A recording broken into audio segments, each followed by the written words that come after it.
salaam chers abonnés alors tey nag dañuy waxtaanee li nga xam ne mooy compatibilité amoureuse entre signe de feu ak signe d'eau ñu bëri nag dañuy se pose la question à savoir est-ce que signe d'eau mën na sëy ak signe de feu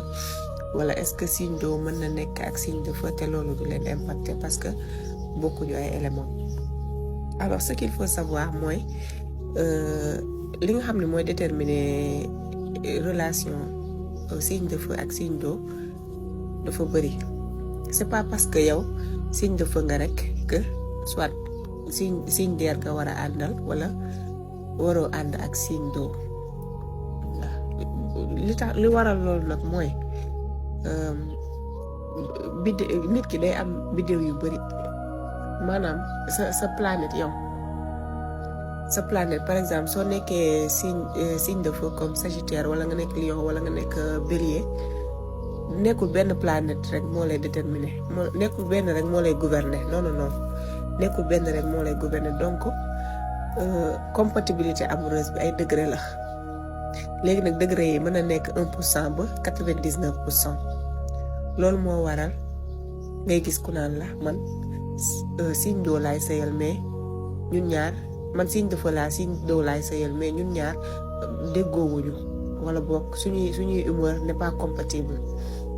wala nga dégg ko lay naan la man signe d'eau laay sëyal signe d'eau laa signe de feu laay sëyal mais ñun ñaar amuñu benn problème on se comprend très bien. alors li koy waral mooy nit ki mën nga am sa bidéo lépp rek mu ngi dépendre say bidéo booy juddu day am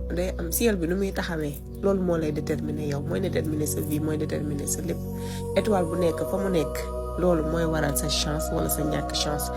que ça soit en amour que ça soit dans la vie professionnelle que ça soit dans sa santé si sa lépp loolu daf koy déterminer étoile yi fu nekk benn bu nekk fu mu placé wu loolu mooy déterminer yow sa vie. waaw parce que astre yooyu noonu si la ñuy basé wu calcul yooyu noonu si la ñuy basé wu pour yow déterminer yow ban genre nit ngay doon na xam yow tu auras des problèmes ci ban côté wala boog tu auras de la chance ci ban côté. loolu moo waral parfois da ngay gis koo xam ne day nekk signe d'eau di sëy ak signe de feu mais sëy bi day neex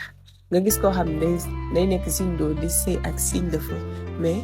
dañuy am tous les problèmes du monde pour s'entendre parce que lan duñu comprendre ante alors li waral duñu comprendre ante nag lenn la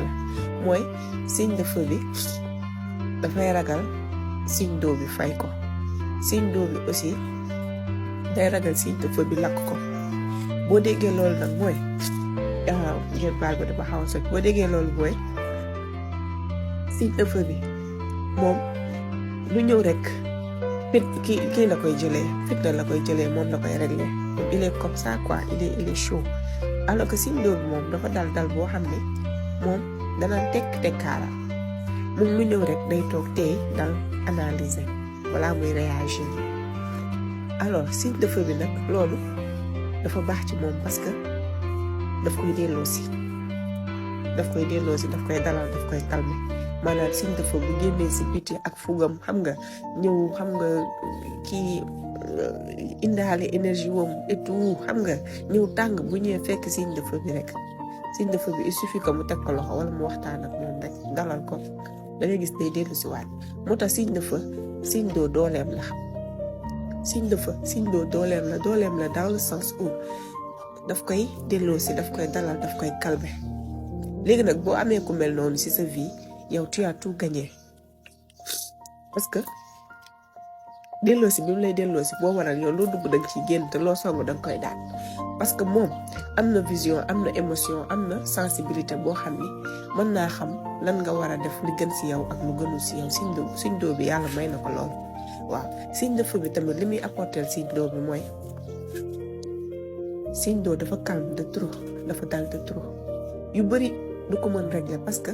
day bañ coow day bañ yu bëree bëri bu nekkee si sëy tamit yu bëri day calme day bàyyi mu sedd day bàyyi mu jàll alors que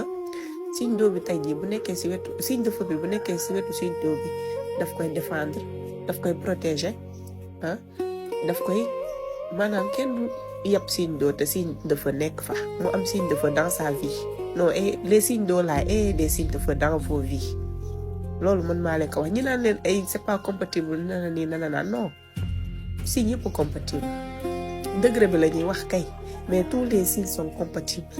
degré bi nag la ñuy wax maanaam day am 50% day am 60% di dem wala muy am ba 30% wala 10%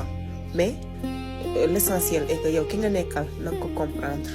waaw ki nga nekkal boo xamee moom ban signe la ban élément la lan moo koy déterminer lan la bëgg lan la bañ lan mooy tempérament moom lan la mel non yow couple boobu à 100% mën nga ko réussir parce que lépp loo gis ci àdduna rek compréhension la technique la stratégie la alors am na nooy doxalee ak sa partenaire rek vous n'aurez aucun problème dans la vie xamal lan nga koy apporter moom mu xam lan la lay apporter et c'est tout ça va très bien se passer waaw donc signes yi yëpp compatible nañu en amour degré bi rek la ñuy wax mais tous les signes sont compatibles waaw kenn ku nekk xamal ki nga nekkal nga xam li mu bëgg nga xam li muy bañ waaw ma dellu si waat si avantage yu signe de feu ak signe d'eau ñoom ñaar seen amour day passionnel ñoom ñaar seen amour day neex parce que signe de feu moom dafa mën a dund passion moom passion lay dund dafa il est trop passionné signe d'eau nekk signe boo xam ne il est trop émotif maanaam émotion lay dund moom léegi signe de feu bi day génnee signe d'eau bi ci routine am ak habitude am mooy calme bi ak dal bi yóbbu ko foo xam ne xam nga yóbbu ko si niveau daal yëgal ko signe d'eau bi aussi day wàccee signe de feu bi ci fukk bu bëri bi muy nekk indi ko ci atmosphère am comprendre indi ko si dalam ak univers am donc ñoom ñaar bu ñu nekkee bu ñu comprendre ante rek seen relation non seulement day neex mais day passionné day neex et puis dañuy surmonter tous les épreuves mën nañ ko surmonter ensemble waaw tey loolu laa leen indiloon ci signe de feu ak signe d'eau seen compatibilité amoureuse